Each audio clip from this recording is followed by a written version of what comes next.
You never really expect the place you grew up, the neighborhood where you learned to ride a bike, where you wave at neighbors on your way to school, to turn into a battlefield. But for me, that's exactly what it became. My name's Alex Carter. I'm 34, born and raised in a small HOA-governed community in Arizona. And last year, that same neighborhood tried to bully my mother out of her home while she was fighting for her life. Let me tell you how I turned the tables. And one started not long after my mom, Janet Carter, was diagnosed with stage 4 breast cancer.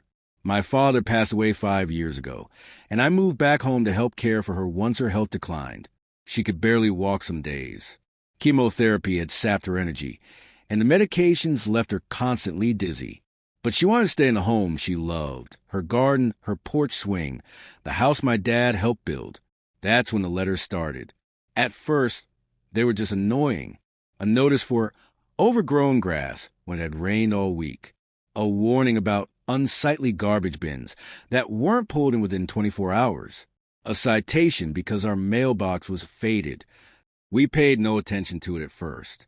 Honestly, we had bigger things to worry about. Things like hospital visits, medications, and Mom's constant nausea. But the fines kept coming. And rising. What made it unbearable wasn't just a ridiculous nitpicking. It was that no one else was getting these violations. Our next-door neighbor had weeds waist-high, Christmas lights still up in March, and a busted fence. No fine. Not a single notice. But our house? Mom's house? We had racked up $1,200 in fines in just under 2 months. I tried calling the HOA. I left voicemails, sent emails. No response. Then one morning, we received a certified letter. Final notice. Failure to comply with HOA regulations may result in a lien being placed on your property and further legal action. My mother read it, quietly folded it, and started crying.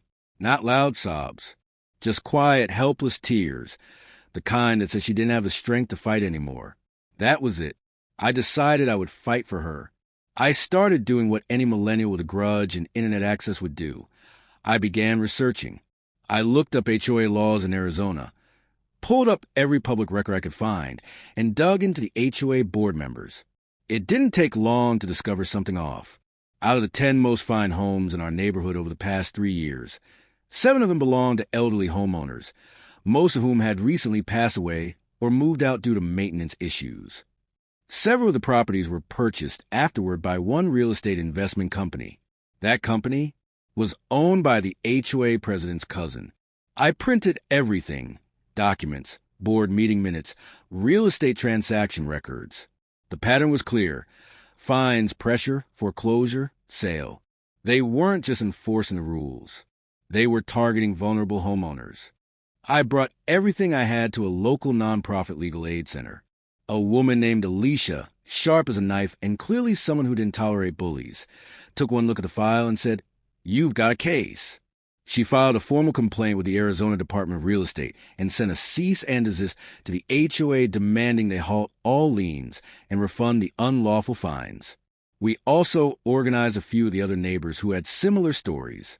2 women, both over 70, had been harassed the same way. One of them had even sold her home at a loss just to get away from the stress. Together, we presented our findings at a community town hall meeting. It was the most packed meeting in HOA history. Dozens of neighbors showed up. I brought a binder full of documents, and Alicia came with her paralegal and confidence. The HOA board, especially the president, Mr. Langston, tried to shrug it off. Every homeowner is expected to follow the same guidelines, he said, practically reading from a script. So I stood up and asked, then why did my mother receive 4 citations in 3 weeks, while 3 other homes had the same issues and got nothing? He had no answer. Alicia stepped in with charts. She showed the timeline, the real estate transactions, the same investment firm, Langston Property Holdings, buying houses at 30% below market value just months after liens were placed. It got quiet, real quiet. A local news reporter happened to be at the town hall. By morning, the story was on TV. Cancer patient targeted by HOA while undergoing treatment. I watched it with my mom on our living room couch. She smiled through tears. I didn't think anyone would care. But they did. People online cared. Our neighbors cared. Even folks in the next town started reaching out, sharing their stories. The pressure was on. Within a week, the HOA called an emergency board meeting. By the end of that meeting, Mr. Langston resigned. 3 months later, the Arizona Department of Real Estate issued an official ruling. All fines against my mother were to be dropped. The HOA was fined for targeted enforcement. The board was required to undergo external oversight for the next 12 months.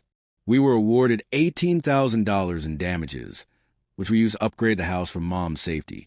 New rails, a ramp, and a medical recliner. But the real win? My mother no longer lives in fear of her mailbox. These days, my mom spends her afternoons sitting on the porch. The same porch they once cited her for chipped paint. We painted it purple, by the way, not HOA approved. But the new board? They actually listen now. And me? I'm still living there for the time being. Not just to help her, but to make sure no other family is bullied the way we were. HOAs aren't evil by nature, but unchecked power always becomes dangerous. And when they come for the vulnerable, they need to know some of us will fight back. That's how I went from frustrated son to legal warrior, and why my mother still sleeps peacefully in the home she loves. So if your HOA has ever harassed you or someone you love, drop your story in the comments. Let's expose them together.